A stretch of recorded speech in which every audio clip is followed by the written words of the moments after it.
lights, fans, the television, the music system, and the computer all run on electricity. Electricity drives our world.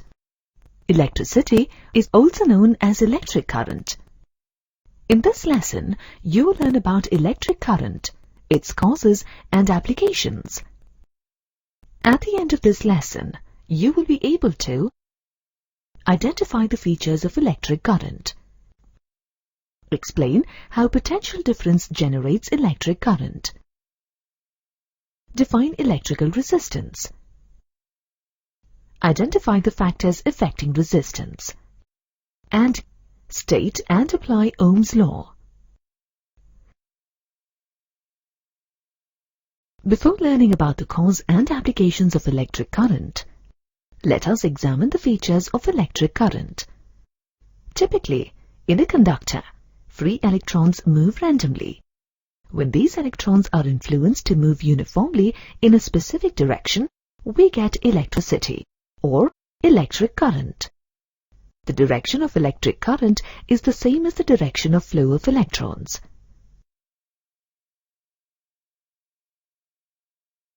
Electric current requires a continuous path of conductive material to provide a conduit for electrons to travel through.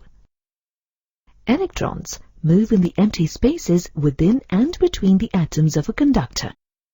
As each electron moves uniformly through a conductor, it pushes the one ahead of it. Thus, all the electrons move together as a group. When you unplug an appliance, say a toaster, from the power supply, the flow of electrons is interrupted and the appliance stops working. You can measure electric current as the rate of flow of charge, or the amount of charge flowing through a point per unit time. Electric current is measured using an ammeter. The standard metric unit for current is ampere. Ampere is often shortened to amp and is denoted by the unit symbol A. 1 ampere is equal to 1 coulomb of electric current per second. Electric current is a result of potential difference across 2 points in a conductor. Potential difference is the difference in number of negative charges that leads to flow of electrons. Electrons flow from negative potential, that is, the point with more electrons, to positive potential, that is the point with less electrons. Whenever there is a potential difference, the current flows from the positive potential end to the negative potential end. Numerically, potential difference is the work done in moving a unit charge between 2 points in an electric field against the force of the electric field. Potential difference is measured using a voltmeter. Potential difference is often referred to as voltage and is represented by the letter V.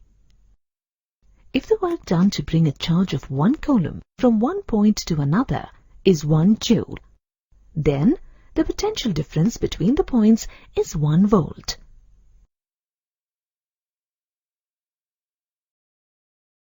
As against potential difference, potential is the work done in bringing a unit charge from infinity to a point. Thus, if the work done to bring a unit charge from infinity to a point is 1 joule, then the potential at that point is 1 volt. In the given example, potential difference between points A and B is the difference in the work done in moving a unit charge from point A to B.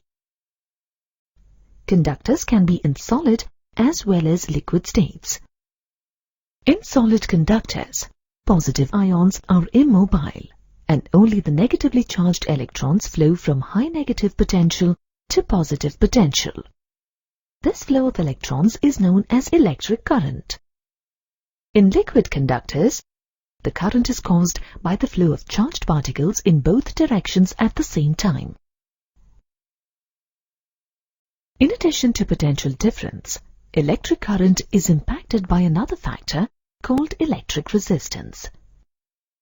The electrons in a conductor do not travel in a straight path from one end to the other.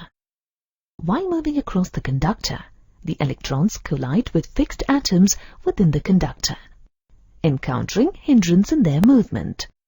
This hindrance or opposition to the flow of electrons is called electric resistance. While the electric potential difference between two terminals encourages the movement of charge, resistance discourages it. Thus, the rate at which charge flows from terminal to terminal is the result of the combined effect of these two quantities. The standard metric unit of resistance is ohm, represented by the Greek letter omega. When 1 ampere current flows through a conductor across a potential difference of 1 volt, its resistance is 1 ohm.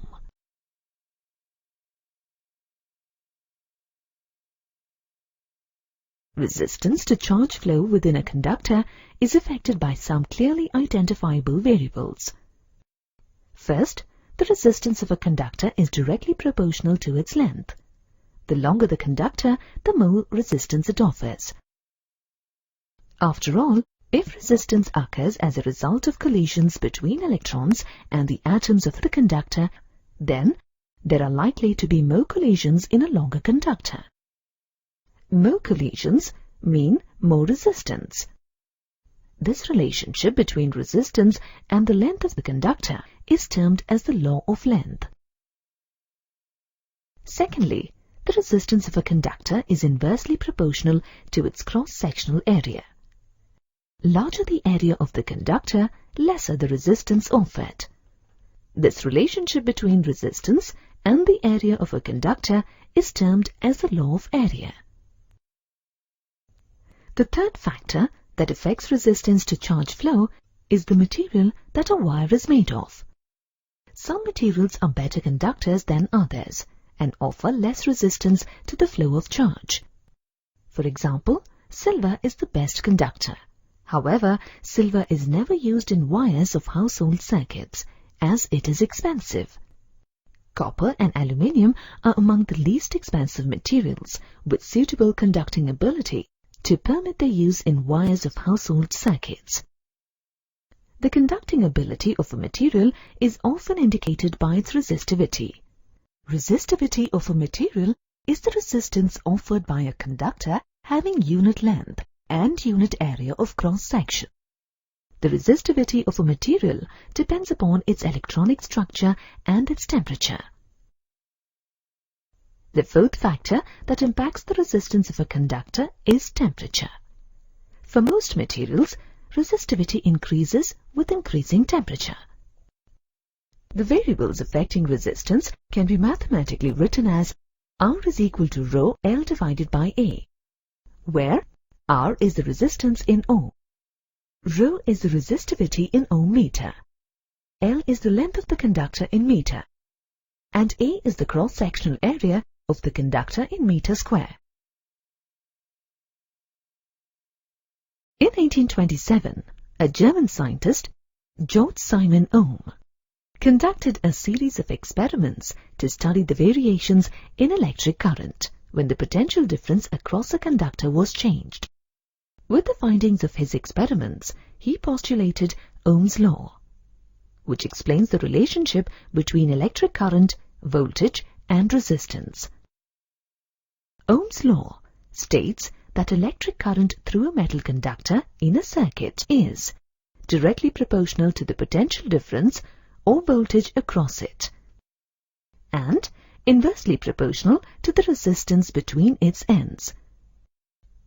Thus, according to Ohm's law, voltage V is equal to the product of electric current I passing through the conductor and the resistance R offered by it. Let us use an example to see how these equations help us analyze simple circuits. In the given circuit, there is only one source of voltage, a battery with 12-volt EMF, and only one element of resistance to current, a lamp with a resistance of 3 ohm. Using Ohm's law, you get the voltage in the wire as 4 ampere.